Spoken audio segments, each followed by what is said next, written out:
This is Toledo Symphony Lab, a behind-the-scenes look at the world of classical music from WGTE Public Media and your Toledo Symphony. I'm Brad Cresswell, and joining me in the studio today are the Toledo Symphony's music director, Elaine Trudell. We also have the TSO's president and CEO, Zach Vassar, and a very special guest on the phone with us right now. I have a fanfare for you, by the way.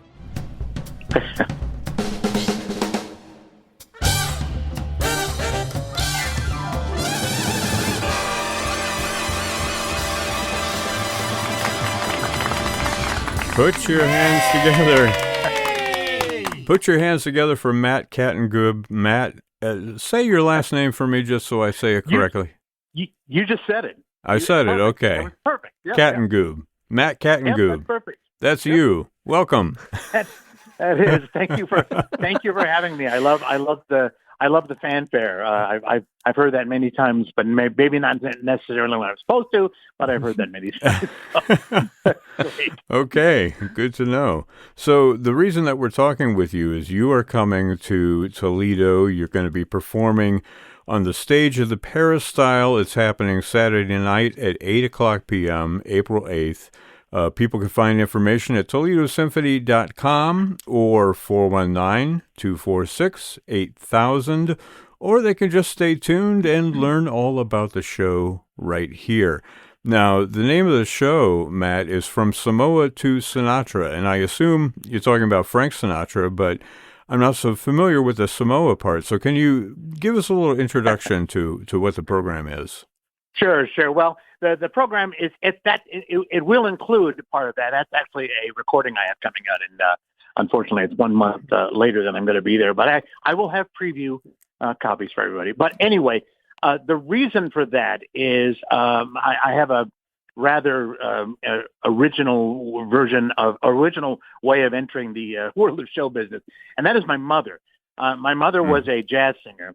And she, and that's where the Samoa comes from. She was a Samoan lady, born in Samoa, raised in New Zealand, and then came to the United States in the late 50s. And after recording a very quick demo, if you can believe it, a demo in the late 50s, where they actually had to, actually groove out a record, an acetate, she was signed by Capitol Records, which at the time was, of course, Frank Sinatra's recording label. And the first person she ever had arranged for her first recording was the one and only Nelson Riddle. So she did 3 albums with Capitol, and then at that very time, that's when Frank Sinatra decided to create his Reprise record label. He was leaving Capitol, and at the time, my mom was a budding artist, and he asked her, along with his buddies Dean and Sammy and Rosemary Clooney, all those people you would imagine.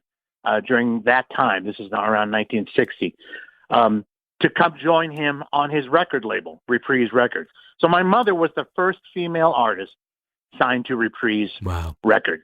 And that's thus the title from my mom was born in Samoa, and she went to join Sinatra's record label. And that was kind of her legacy. I was born around the same exact time. I mean, we can get into this later, but she's literally on her very first record on Reprise Records. She's pregnant with me.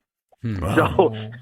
So I've always wanted to do a recording that honored both I'm Sinatraphile. I just love it.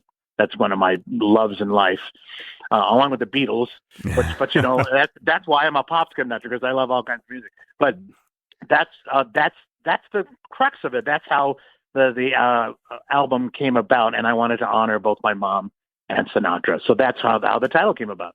So that's really interesting, and what an incredible legacy that you're bringing as part of this show that's happening Saturday night. But what we normally do with somebody who is new to Toledo Symphony Lab is ask them to tell their story, and it's kind of a getting to know you session. You've already told us a little bit, of course, about your mother and her association with Sinatra and his label and all that jazz, so to speak. I wonder if you could tell us a little bit more about you, and I have some music for you. Let me pull it up. Oh, yeah.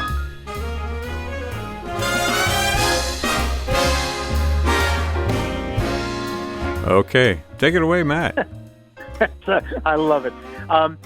I actually, if after that story about my mom, this is the perfect segue, if you will, because that's growing up in a household with a mom that has that kind of lineage, literally growing up around the Rat Pack.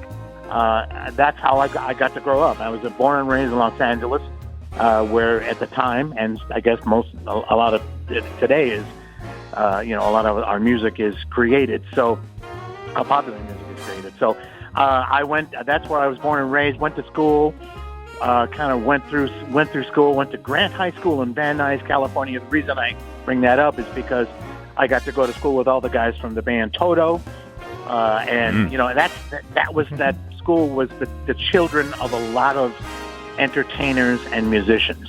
So that was how I got to have my formative years. But anyway, out of high school, I was my band director literally forced me to play saxophone. At the time, I was not playing saxophone. He said, "I need a saxophonist for our jazz band." So I did, and it was the best thing I ever did, because right out of high school, I got into the Monterey Jazz Festival All-Star High School Band, and from there, I got to go to Japan with the Monterey Jazz Festival, and I got to share the stage with Thad Jones and Mel Lewis and Dizzy Gillespie and Ruth Brown and the Modern Jazz Quartet and Kenny Burrell, all these incredible jazz musicians. So that was my people would say, "Where did I go to school?" I always like to say I went to the old school, because that was where I went. I literally learned on the job.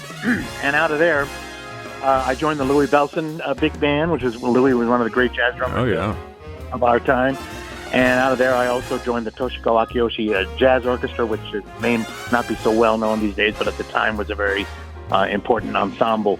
So anyway, that was my early days as a jazz saxophonist. But then I had always continued playing piano, because I always accompanied my mother on piano. And that led me to a lot of other things. I started becoming music director for a lot of popular artists of the day. The Captain and Tennille, Toni Tennille, Jack Jones, and then eventually I was Rosemary Clooney. And that's what kind of led me into kind of the stuff I'll be doing on the concert.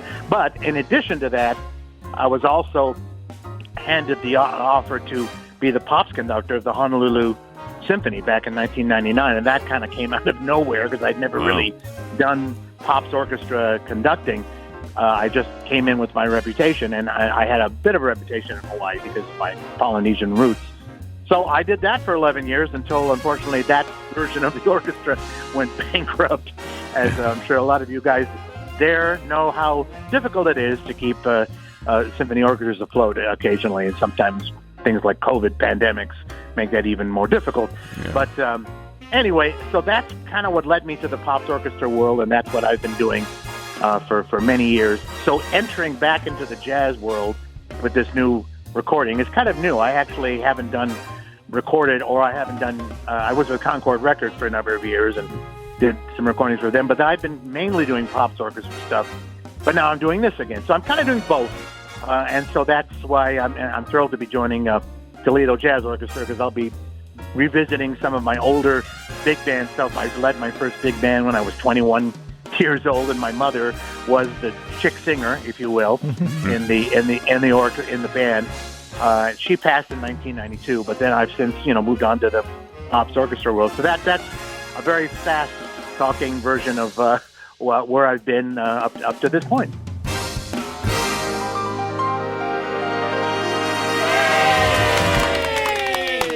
I look at your biography, and it lists the different things that you do. You're an arranger, composer, big band leader, pops conductor, pianist, saxophonist, vocalist. Which of those do you think takes the main seat most of the time? I mean, what do you identify with the most? I think it's strange. I kind of enjoy being the leader, or like the host, if you will. I love being in the pops orchestra world, because I can do anything at any time. I can be the performer, I can be in the background and just conduct. One of the things I did in Honolulu was because I'm an arranger over the years, I was able to write the pops orchestra books for a lot of major artists, people like Kenny Loggins, Mike McDonald, Rosemary Clooney, Toto, the aforementioned Toto. Not to be confused with the dog from The Wizard of Oz, exactly. right? Yeah, okay. But he had a great agent. Soundboard. Yeah. Soundboard. No dog. I was waiting for the dog. Yeah, okay. Yeah, you're behind. What's wrong with you guys? There you go. There you go. So anyway, that I will tell you that that is one of my great loves, is to be able to just kind of, I guess, captain the ship, if you will. It's fun to be able to do that, and and to be able to perform, but then not perform. So to answer your question, I kind of like doing it all. I kind of do everything in equal parts. Yeah. I'm actually going to be playing more saxophone next week, or on the concert rather. What kind of sax do you play? Do you play alto or tenor? Well, I'm mainly an alto player, but years ago I played tenor sax on a movie for George Clooney. I just dropped the name there for you because all the years I worked with Rosemary. George asked me to do the music for his movie called Good Night and Good Luck, which was about 15 years ago now. Great movie. Nominated from great movie. But I actually switched to tenor. For that, he wanted me to channel the great tenor saxophonist Ben Webster. So I did, grabbed the tenor and just practiced a little bit and kind of turned into that player. But that was only for about a year, and now I'm playing alto again. We're talking with Matt Catingub, who is coming to the Peristyle Saturday night at 8 o'clock p.m. It's April 8th. You can find more information at ToledoSymphony.com or call the box office at 419-246-8000. You guys want to jump in here? Because I know, Elaine, you have quite a jazz pedigree to you as the artistic director of the Toledo Jazz Orchestra, who's going to be performing with Matt. I wonder if you had some reactions to some of the stuff that Matt said. All good, by the way, Matt, just letting you know. One in general, which is wow. Yeah. So, oh my God, what a CV. It's and what accomplishments. And now we're just so happy to have you with the Jazz Orchestra. Yeah, you didn't know, Matt, but we're naming you the new host of Toledo Symphony Lab, so I'm out of here. You know what? I better get that soundboard program up and running. Yeah. So, okay. Yeah. What I can tell you is that the band is very excited to have Matt and to play his amazing music. So this is something that we've been looking forward since the beginning of the seasons. This is we have a little star next to that date, Yeah. So no, Matt, we're really looking forward to welcoming you. Yeah. I'm looking forward to it as well, and I also want to just a shout out to a dear friend who actually hooked all this up for me is Scott Lavender, who is Johnny Mathis music director, but we've known each other for decades because we actually both were in the Captain and Tennille band many years ago. So I just want to give a shout out to Scott for hooking us all up. What was your favorite Captain and Tennille song? Out of curiosity, favorite Captain and Tennille song. I'm thinking Muskrat Love, maybe, or well, you know what? I Muskrat Love always got a bit of a bad rap, and God bless Daryl, the captain, and his how he, he'll always be remembered for the silly Muskrat solo he did on. It was just maybe a poor choice at the time to do because that now he was always been associated with it. But Daryl is one of the great musicians, great keyboardist of all time. So. I love the song. The song Muskrat Love is actually not bad. There's a couple of hidden gems in the Captain and Tennille catalog that I just love. One of Tony's great songs is The Way That I Want to Touch You. Actually, it's a great song. I actually redid it with her on an album of mine years ago. So that's a favorite as well. So. Yeah, well, we're not going to hear any Captain and Tennille this weekend, obviously. Well, Tony. I was going to say but is. She's retired now, but she's a wonderful jazz singer, and we did a couple of records together as well. Really, just I think if she could, that's all she would do is sing standards. I'm not sure she ever at the Toledo Symphony ever got a chance to have her with her symphony show, but it's absolutely marvelous. So. Yeah, Toni Tennille, right? That's who you're talking. Toni Tennille. Yeah. I do have a quiz, and I've split this quiz up into two different versions here, or two different installments.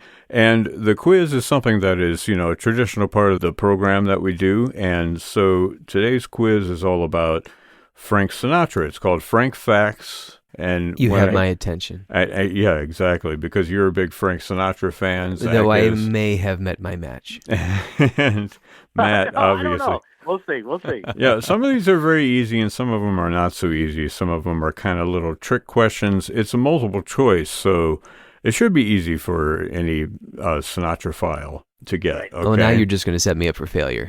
Yes, exactly. Okay, here we go. The way that this works, Matt, is I'll ask some questions and then we'll go back and do the answers, okay? And I do have a little music for that.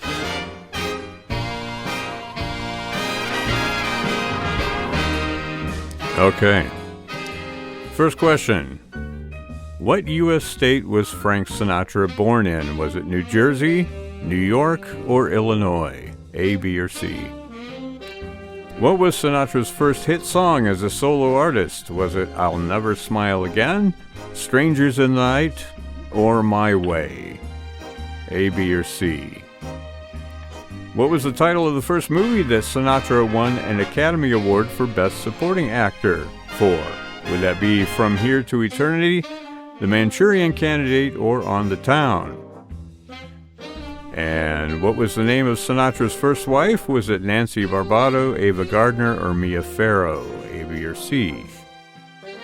And this one may have been spoiled somewhat by Matt's story earlier, but I'm going to ask it anyway. What was the name of the record label founded by Frank Sinatra in 1960? Was it Capitol Records? Was it Reprise Records? Or was it Columbia Records? A, B, or C?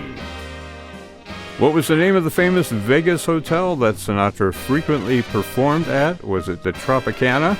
Was it the Sands? Or was it the Flamingo? A, B, or C? And your last question, what was the final album that Frank Sinatra recorded for the record label that he founded? Okay, that's kind of a trick question. Was it She Shot Me Down? Was it Duets 2? Or was it L.A. Is My Lady? They're all a final album in a certain way. Tricky. Yeah. I see what you're doing there, man. Spoken like a true Francophile, right? Or Sinatraphile, I guess would be the word. Okay, so let's go back to the beginning. Frank Sinatra was born in Hoboken, New Jersey. That was A. Did you all get that? I knew he's in Hoboken, but I wrote New York. Yeah. So it is New Jersey. I You lost were that in one. New York? Hoboken, New It's York? Hoboken. I've been there, but in my head it was in New York. All right. Yeah, Sorry okay. to all of our listeners in New Jersey. Okay, second question. What was Sinatra's first hit solo song? It was A, I'll Never Smile Again. That's how I feel for missing the first question. Yeah, exactly. And now I may have to counter that one. Yeah, well, Okay. this entire quiz is just made up, so you can counter anything. I see. Because I'll Never Smile Again was technically a Tommy Dorsey hit. Yeah. So, Okay. So I think his first solo hit was actually Night and Day. But whatever. I don't know. We'll give you credit, totally. Okay, what was the title of the first movie that Sinatra won an Academy Award for Best Supporting Actor for? That would be A, From Here to Eternity. That's what I got. Yep.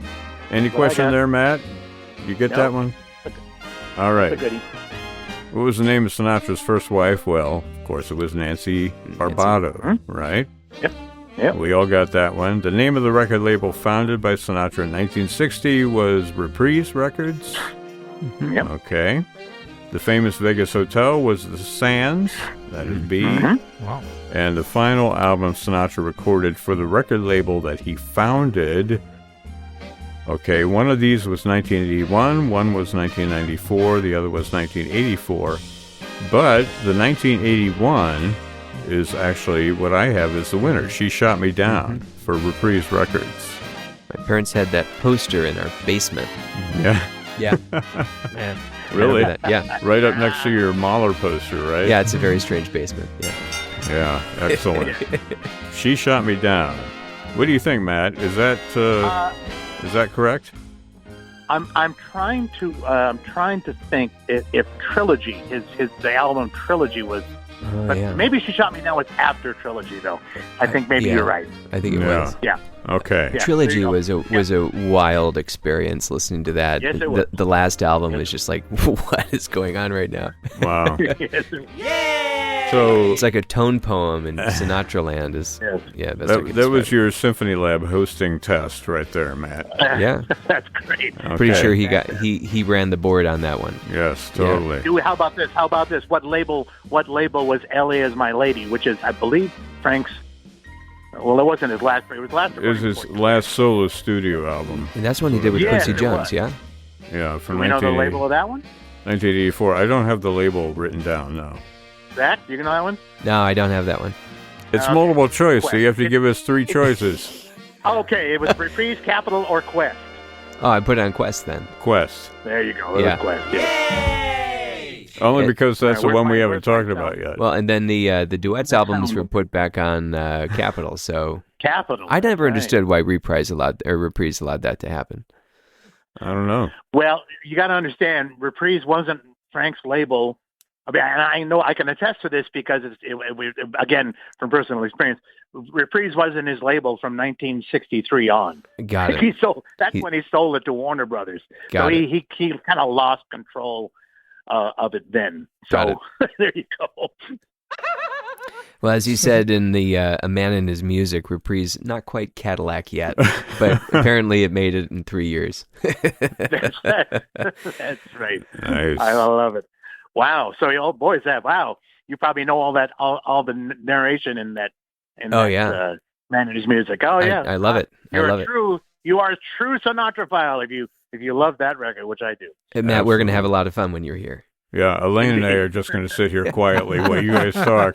Well, I do want to bring... Zach and I think Zach and I need to go have a Jack Daniels, I think, together just Done. to celebrate Frank. So. I'm having one right now. Very nice. Soundboard, please. Yeah, right.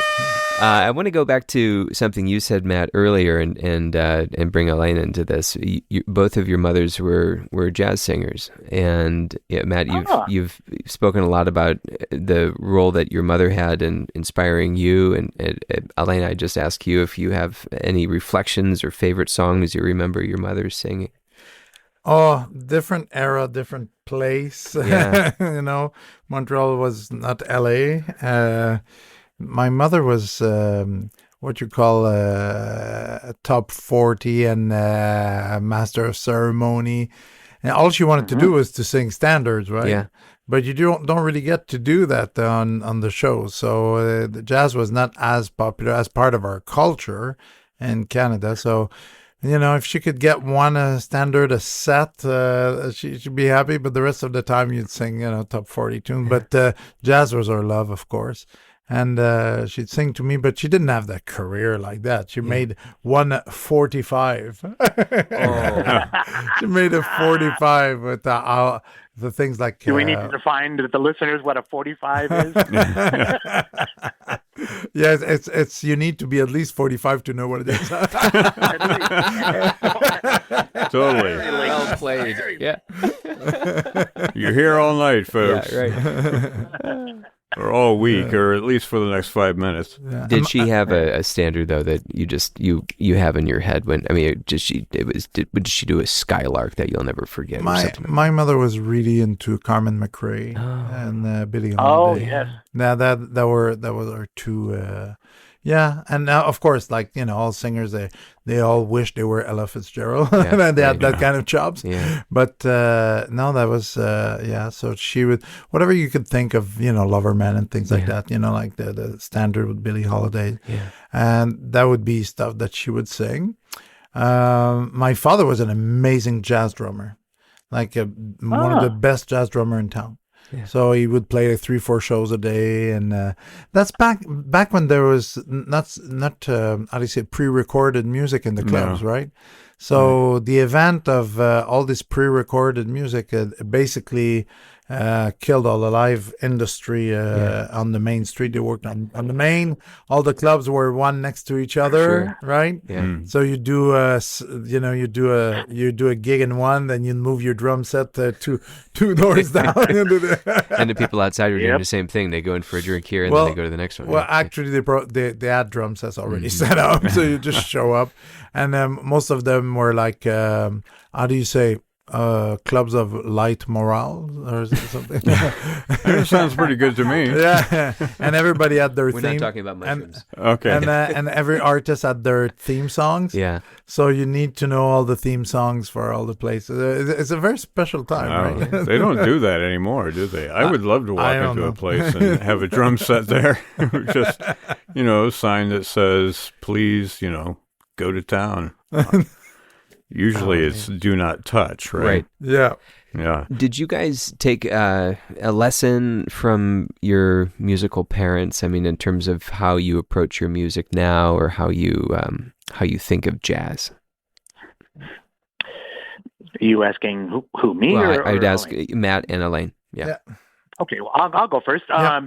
Did I take musical lessons? Well, I have to say that, and I don't recommend it for everybody, but I'm actually mostly self-taught. My mother stuck me at a piano, and I just started teaching myself Beatles songs when I was a kid, and then I just started adding harmony to it, and my mom would kind of help me out. So if that was a lesson, that's kind of what she did. But then her forcing me to learn all the songs she did and all the chords and the substitute chords and all that she would want all the time, that was my lesson. So like I said earlier, that was my old school. What school did I go to? Yeah, that was the school. I went to the school of Mom and her ruler slapping my hand when I missed the change and bar 3 of Here's That Rainy Day. She, like, no, I want this. It's like, oh, so anyway, that was my lesson. I don't know about you, Elaine.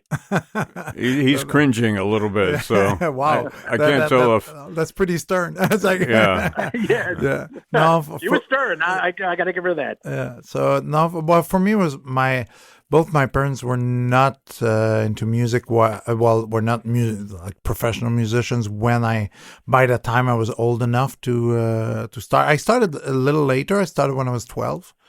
And by that time, all the industry had died down. There was no work, so they all, recycled their career in something else. But my father was always very inspired and inspirational in that sense.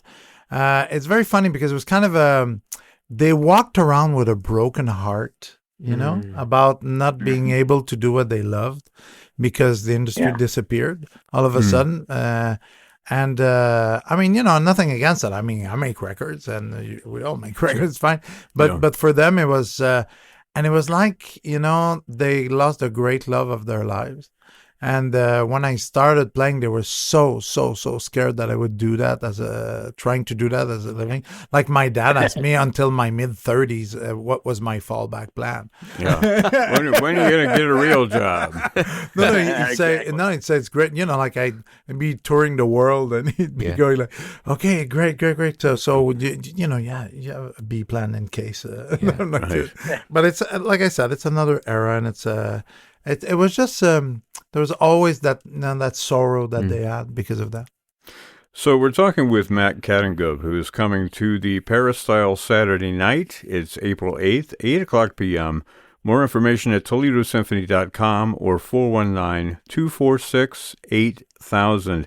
Matt, I wonder if you can give us a little preview of what kind of music we're going to hear, what songs, maybe some hits. What do you have in store for us?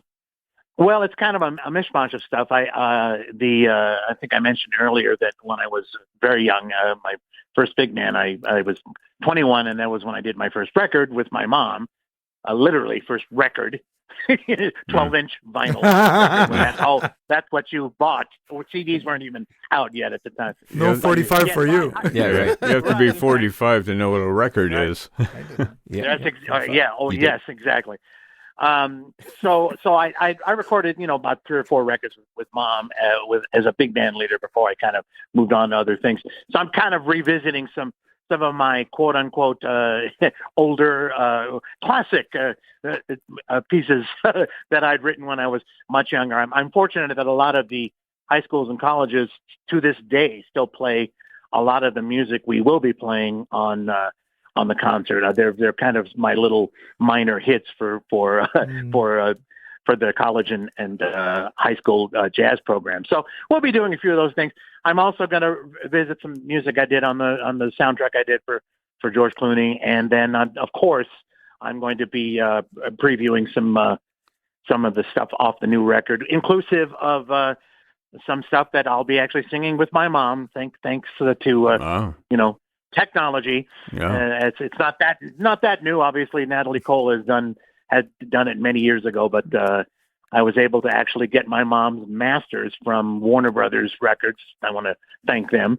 And back then I was able to isolate her voice, and so I was able to do a few things with Mom. So, of course, I'm going to do amazing. that on the concert as well. Yeah, that must be really special for you to be able to sing with her, as it were, even virtually, or to share what she did and the effect that she had on you with audiences.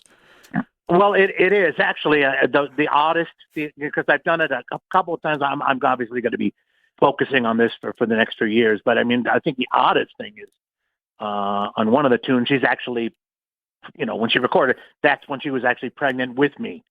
Yeah. So it's it's an odd feeling to know she's singing with me in her stomach, and there I am singing with her. Anyway. Yeah, that's kind of mind-blowing. I saw a movie like that once, I think. It was... Inner Space? Definitely a science fiction movie. Yeah. As long as it's the Polanski, it's okay. Right. Yeah. And time travel and all that stuff. So, Matt, would this have been the Hooray for Love album that you would have been in utero for? No. Hooray for Love was actually her second album for Capitol. Okay. She did one more. She did one more after that. Then she went to Reprise. And her first Reprise album was simply called Mavis. Gotcha. And I have to just throw out there the guy that orchestrated the band is a guy named Marty Paich, who, if longtime jazz fans would know who he is, but his son David is the founder of the rock band Toto. So I've known David for a very, very long time. So I'm connected, in that world in a strange sort of way as well. So it's kind of, it's a very, it's kind of like a, 6, maybe 2 degrees of separation when it comes to all that stuff for me. All the roads lead to Toto eventually. Yeah, eventually, which happens to be one of my favorite bands. So. We're not in Kansas anymore. Yes, exactly. Toto hasn't been. Well, how shall I use? I'll use the word relevant. They haven't been relevant for a number of years. But of course, when they were big, they were multi-Grammy award winning pop band, and they're still around. They still do tour. They're incredibly huge in Europe still. But they're still one of the great bands ever. There's a great video on YouTube of them. It starts out with Mahler's symphony with the trumpet playing the solo, ba, ba, ba, ba, ba, and then it goes right into Africa from Toto, and it's so well done. I've never seen this. Yeah, you have to look that up. Must. Yeah, it's a great video.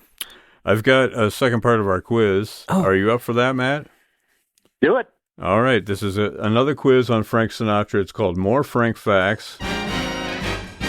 Okay, here we go. Which song did Sinatra famously record with his daughter Nancy? Was it You Make Me Feel So Young, Summer Wind, or Something Stupid? A, B, or C? What was the name of the character that Sinatra played in the film The Man with the Golden Arm? Was it Frankie Machine, was it Tony Rome, or was it Joey Evans? A, B, or C? Which of the following films did Frank Sinatra not appear in? Guys and Dolls, High Society, or The 7-Year Itch? A, B, or C? What was the name of the studio that Sinatra helped to found in 1947? Was it United Artists, was it Capitol Records, or was it MGM Records? A, B, or C? Which of the following songs did not win Sinatra a Grammy Award? Strangers in the Night, New York, New York, or My Way? Which of the following was not a nickname given to Sinatra? What is not a nickname of his? The Sultan of Swoon, The Voice, or The Duke? And finally, which song did Sinatra famously perform at President John F. Kennedy's inaugural gala in 1961? Was it Come Fly With Me, was it High Hopes, or was it Fly Me to the Moon? A, B, or C? So that is our Frank Sinatra quiz. I can go back and give you the answers now. You ready? Yeah. Okay. I can honestly admit I missed. I may not have a couple of those to go. Yeah, I probably made them up anyway. So, which song did Sinatra record with Nancy? It was Something Stupid, Stupid. Yeah. C, you got that? Okay, what was the name of the character Sinatra played in Man with the Golden Arm? It was Frankie Machine. Anybody get that? No, I missed that. Yeah. That was my guess. Okay, we'll give it to you. Which of the following films was Sinatra not in? It was The 7-Year Itch, of course. That was the Marilyn Monroe vehicle. What was the name of the studio Sinatra helped to found in 1947? Capitol Records. B. Me. Really? Yeah. Which of the following songs did not win a Grammy Award? It was New York, New York. The other ones did, yeah. Which of the following was not a nickname given to Sinatra? That would be C, the Duke. And finally, what song did Sinatra sing at John F. Kennedy's gala in 1961? It was High Hopes. High Hopes. B, yeah. Although Fly Me to the Moon might have been Would have been appropriate as well, right? Yeah. By the end of this decade. Yeah. How did we do on the quiz? We got some questions, right? I got most of them. Yeah. Well, I think that we have to hand it to you, Matt. And Clearly. Traditionally, we say that the guest is the winner of the quiz, so I'll give you a little shout out there. Okay. Yeah, totally. But at the end of the day, we're all winners, Brad. That's right. Did you have something you wanted to Yeah, say? I was just going to finish with one appreciation, Matt. In the Good Night and Good Luck, there's that scene when they're all in the studio and McCarthyism is raging and they're all kind of down and out. Diane Reeves is just singing some gorgeous ballad. Smoke is filling the room. Yes. What song is she singing? I can't remember what it was. I believe that's How High the Moon. How High the Moon. Okay. Yeah, as a very moody ballad. Yeah. Yeah. It's a great moment. Of course, I couldn't remember the song, but I'm glad that you were involved in that project. It's one of my favorite movies. Just a quick story about that movie, because it's hats off to the Clooneys, to George, of course, but to Rosemary. You know, George wanted, to quote him, he wanted his aunt's music in the movie. We did all the music live in studio. Wow. As a matter of fact, the opening, if anybody gets a chance to see the movie again, that opening scene, it's like a long camera following actors and, an uncut scene. I think it's about 6 minutes long. We're playing the song in the studio and the camera's following all the characters. It's a one continuous shot with live music. And I've always wanted to throw that out because I've always thought George was really bold, awesome to be able to take that chance. So great. Let me ask you, Matt, have you been in this part of the country before? Have you been in Toledo? Yeah, I have. It's been a number of years. I know I went there, been through there on a few tours. But it's been, like I said, been a number of years. I'm looking forward to returning, though. It will be great. Would you have been with the symphony in Rosemary, one of her later concerts? No, I don't think I was on. I don't think I've been with the Toledo Symphony. So no. Well, we look forward to having you come join us Saturday night, April 8th at 8 p.m. in the Toledo Museum of Art Peristyle, an evening with Matt Catingub. That is available at ToledoSymphony.com or 419-246-8000. You can get your tickets either way. Matt, thank you so much for joining us for Toledo Symphony Lab, and we look forward to having you here in Toledo. Absolutely, gentlemen. Thanks for having me.